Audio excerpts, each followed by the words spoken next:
नमस्कार दोस्तों, इस बीच नीट के ऊपर काफ़ी संशय चल रहा है कि इसके एग्ज़ाम जो होंगे वो पोस्टपोन्ड होंगे या नहीं होंगे। अगर होंगे तो आपकी स्ट्रैटेजी क्या होनी चाहिए। अगर आपके मन में भी ये सवाल है तो बने रहें हमारे वीडियो के साथ और चैनल को सब्सक्राइब जरूर करें। और सब्सक्राइब करने के साथ बगल में जो बेल आइकॉन है उसको भी जरूर प्रेस कर लें ताकि हमारी लेटेस्ट जो अपडेट है वो आप तक जरूर पहुँचती रहे। तो हमने जैसा कि बात किया कि स्ट्रैटेजी क्या होगी, स्ट्रैटेजी नीड्स की मैं ये नहीं बताऊंगा कि आपको कितने घंटे पढ़ने हैं या इतने घंटे में इतना चीज़ कवर करना है। मैं आपको कोई यहाँ पे टाइम रूटीन नहीं खड़ा हूँ देने के लिए कि आपको 2 घंटे फिजिक्स पढ़ना है, 2 घंटे केमिस्ट्री पढ़ना है। ये टोटली डिपेंड आपके ऊपर करता है। और मैं अगर मानूँ, जहाँ तक मैंने प्रिपरेशन की थी, तो टाइम ड्यूरेशन या टाइम मैनेजमेंट ये काफ़ी इंपॉर्टेंट होता है। क्योंकि अभी जो सेक्शन चल रहा है, अभी आपके पास बहुत कम दिन बचे हुए हैं। जब भी नीट होगा उस हिसाब से बहुत कम दिन बचे हुए हैं। तो अगर आपको ये लगता है कि आप 2 बार, 1 बार, 3 बार रिवीजन, जितना बार भी आपका रिवीजन हो चुका है, अगर आप रिवीजन कर चुके हैं तो ये आपके लिए इनफ होगा, तो नहीं दोस्त, ऐसा नहीं होगा। क्योंकि इस बार जो नीट का कट ऑफ है, पिछले बार की अगर मैं बात करूं तो आपका नीट का जो कट ऑफ था वो अप्रॉक्सीमेटली 580 था 720 में से। 580 कट ऑफ बहुत ज़्यादा होता है। और इस बार 16 लाख से अधिक बच्चे फॉर्म भरने वाले हैं।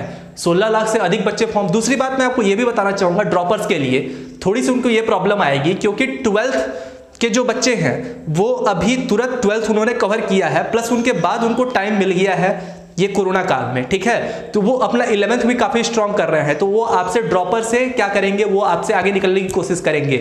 तो इसलिए यहाँ पे कंपटीशन क्या होगी, बढ़ेगी।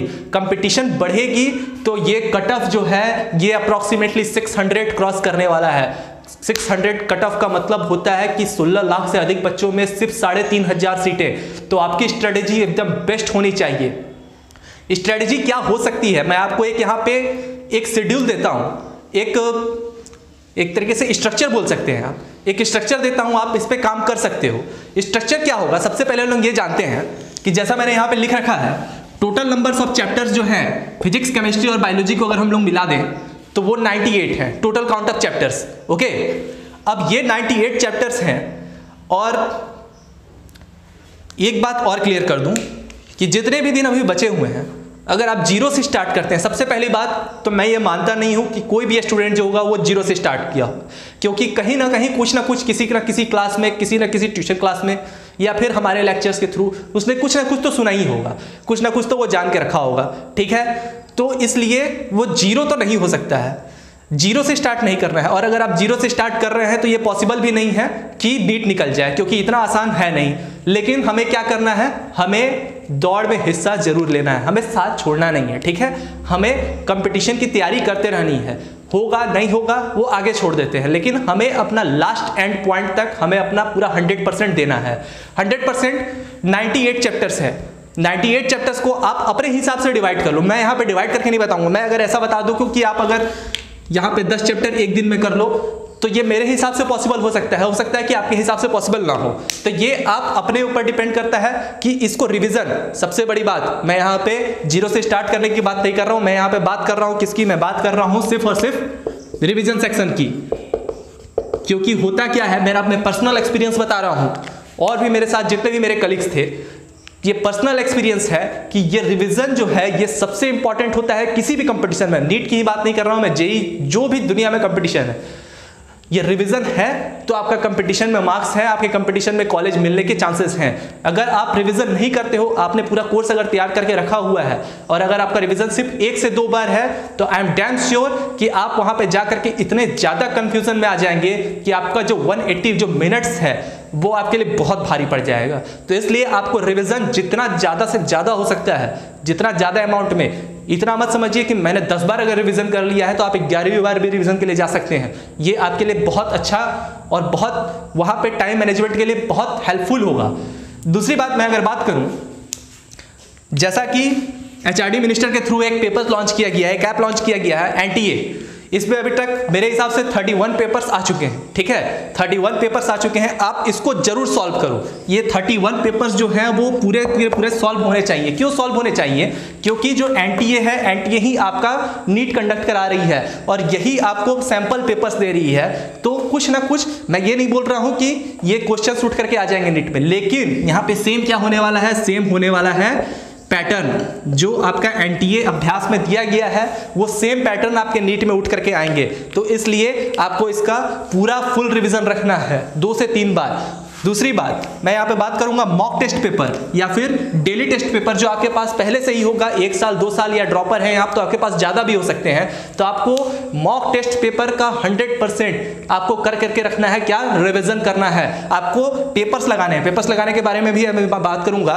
मैं बात करता हूँ previous year question papers. Previous year कितने, मेरे हिसाब से अगर मैं बताऊं तो मैंने 30 ईयर्स के प्रीवियस ईयर पेपर सॉल्व किया था। 30 ईयर्स, जी हाँ आपने सही सुना, 30 ईयर्स।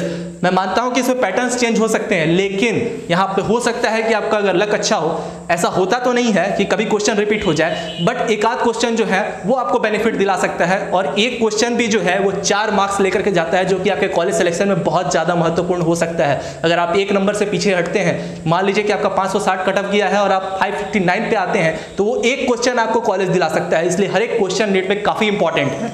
दूसरी बात मैं बात करूंगा, यहां जो सबसे बेस्ट स्ट्रेटेजी जो मुझे लगती है अभी के टाइम के लिए वो है आपका paper solving paper. Paper solving मैंने यहां पे लिख करके रखा है 2.5 आवर्स। अगर आप वहां पे नीट पे जाएंगे तो आपको मिलते हैं 3 आवर्स, 180 क्वेश्चंस।